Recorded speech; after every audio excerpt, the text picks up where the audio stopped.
Perkenalkan, nama saya Tanya Limbau dari kampus ITBM Balikdiwa, jurusan Teknologi Hasil Perikanan.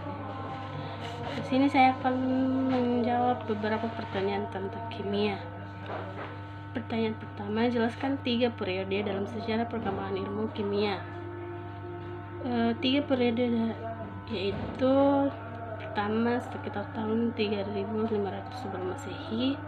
Peradaban Mesir kuno telah mengetahui bagaimana cara membuat anggur,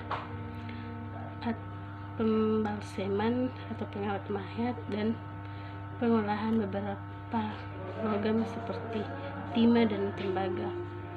Yang kedua, sekitar abad ke-45 sebelum Masehi, para filsuf Yunani termasuk Demokritus dan Aristoteles sudah mencoba memahami hakikat dari suatu materi. Dan yang ketiga, pada abad ke-8 lahirlah ilmu kimia pertama kali yang merupakan ilmu yang melibatkan kegiatan ilmiah atau rasional. Pertanyaan kedua, jelaskan tentang konsep dasar kimia. Konsep dasar kimia adalah hukum kekekalan massa yang menyatakan bahwa tidak ada perubahan jumlah zat yang terukur pada reaksi kimia biasa. Pertanyaan ketiga, jelaskan tentang perkembangan teori atom, Dalton, Thomson, Rutherford, Bohr, dan mekanika kuantum. Yang pertama, teori Dalton merupakan bola pejal yang tidak bermuatan. Yang kedua, teori Thomson memiliki bentuk seperti bola pejal yang bermuatan positif. Terdapat elektron yang tersebar merata di dalamnya. Elektron tersebut bermuatan negatif. Yang ketiga, teori Rutherford. Setiap atom mengandung inti atom yang bermuatan positif dengan elektron yang mengelilingi dalamnya lintasannya. Yang keempat, teori Bohr. Dinyatakan bahwa atom terdiri dari inti atom yang mengandung proton dan neutron dan dikelilingi oleh elektron yang berputar dalam orbitnya. Dan yang kelima, teori mekanika kuantum. Didasarkan pada dualisme sifat elektron, yaitu sebagai gelombang dan sebagai partikel. Pertanyaan yang keempat, jelaskan tentang sistem periodik unsur, fungsi tabel, kolom, dan baris, serta jelaskan tentang deret lantanida dan aktinida, dan jelaskan tentang golongan A dan golongan B. Yang pertama, sistem periodik unsur adalah susunan unsur-unsur berdasarkan nomor atom dan kemiripan sifat-sifatnya.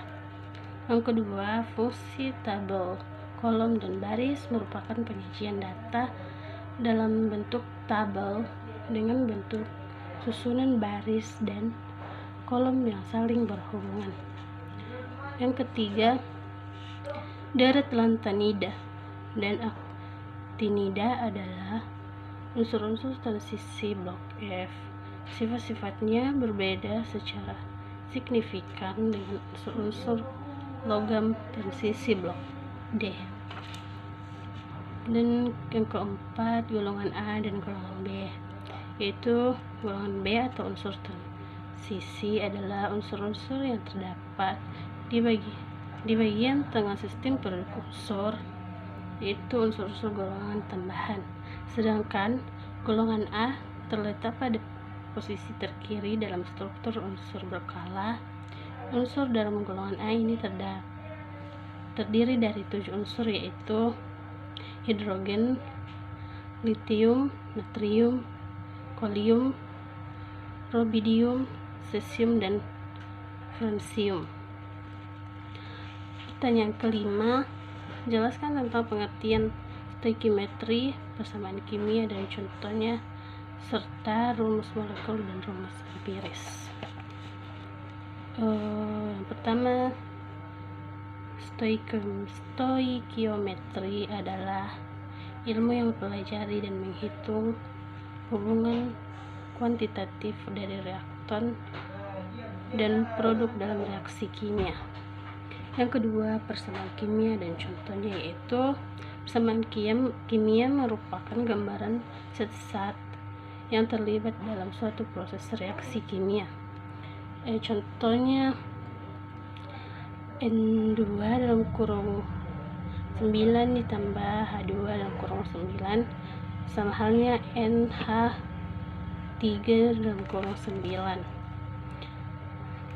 Pertama, masukkan angka terlebih dahulu ke NH3 dalam kurung 9 karena angka paling kompleks, sehingga menjadi N2 dalam kurung 9 tambah H2 dalam kurung 9 sehingga menjadi 1 NH3 dalam kurung 9, sehingga menjadi 1/2 N2 dalam kurung 9 ditambah 3/2 H2 dalam kurung 9 sehingga menjadi 1 NH3 dalam kurung 9.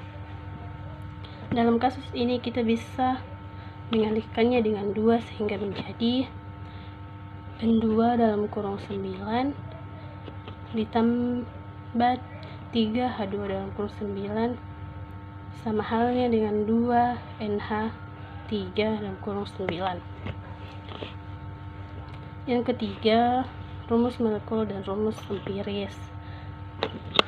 Rumus molekul menyatakan jenis dan jumlah atau penyusunannya, sedangkan rumus empiris menyatakan yang paling sederhana dari atom penyusunnya.